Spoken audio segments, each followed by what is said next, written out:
Hi friend, Kongu ருசி சேனலில் இன்றைக்கி என்ன பார்க்க போகிறோன்னா முருங்கைக்காய் குழம்புங்க. எங்கள் மாமியார் வந்து இன்றைக்கி முருங்கைக்காய் குழம்பு வைக்கலான்னு முருங்காய் கட் பண்ணி உப்பு போட்டு தண்ணியில் வேக வச்சுருக்காங்க. அதுக்கு நான் சரி சின்ன வெங்காயம் தெளிக்கலான்னு தெளிச்சுட்டு இருந்தேங்க.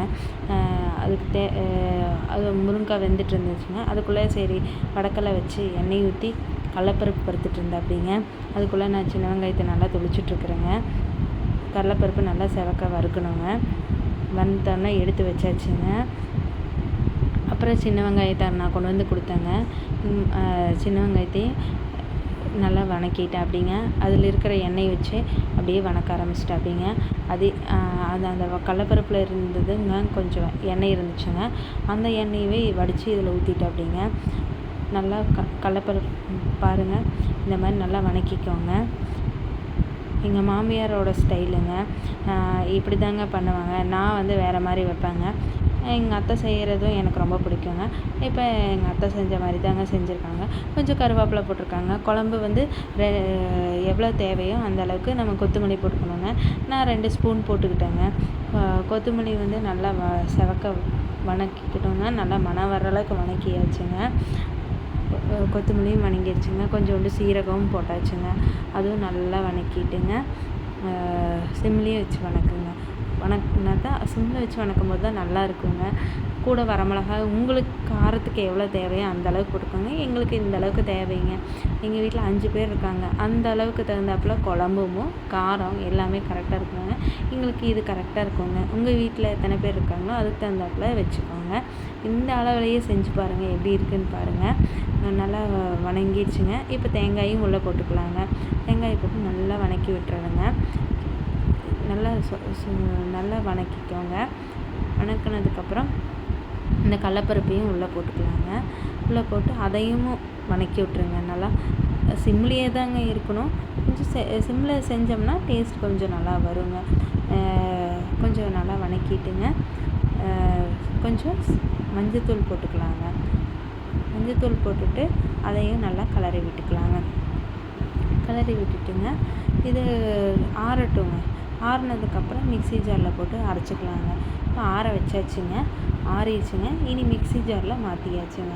மிக்ஸி ஜாரில் மாற்றிட்டு இனி நம்ம அரைச்சிக்கலாங்க. மிக்ஸியில் அரைச்சாச்சுங்க.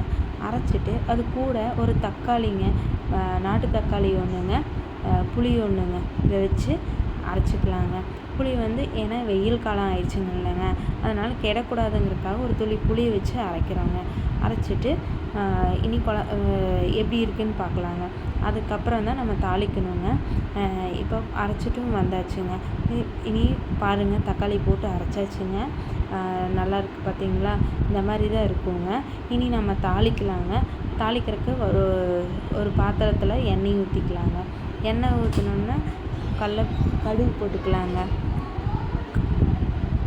கடுகு வெடிக்கட்டுங்க.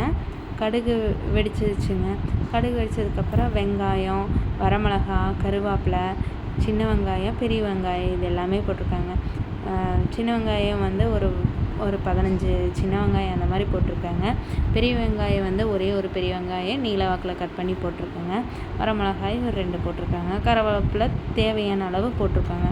இது வணங்கினதுக்கப்புறங்க முருங்காய் வேக வச்சோம்ல, அதை எடுத்து உள்ளே கொட்டிக்கலாங்க. இனி நல்லா கிளறி விட்டுக்கலாங்க. கிளறி விட்டுட்டுங்க தண்ணி, உப்பு இதுலேயே இருக்குதுங்க. முருங்காய்க்கு தேவையான உப்பு எல்லாமே இருக்குதுங்க. இப்போ அந்த கூட்டு அரைச்சி வச்சதை இதுக்குள்ளே ஊற்றிக்கலாங்க. மிக்ஸி ஜாரில் இன்னும் கொஞ்சம் தண்ணி ஊற்றி அலசி அதையும் ஊற்றிக்கலாங்க. ஊற்றிட்டு தண்ணி நம்ம எவ்வளோ தேவையோ, குழம்பு எவ்வளோ தேவையோ அந்த அளவுக்கு ஊற்றிக்கலாங்க. இந்த அளவுக்கு நம்மளுக்கு தண்ணி போதுங்க.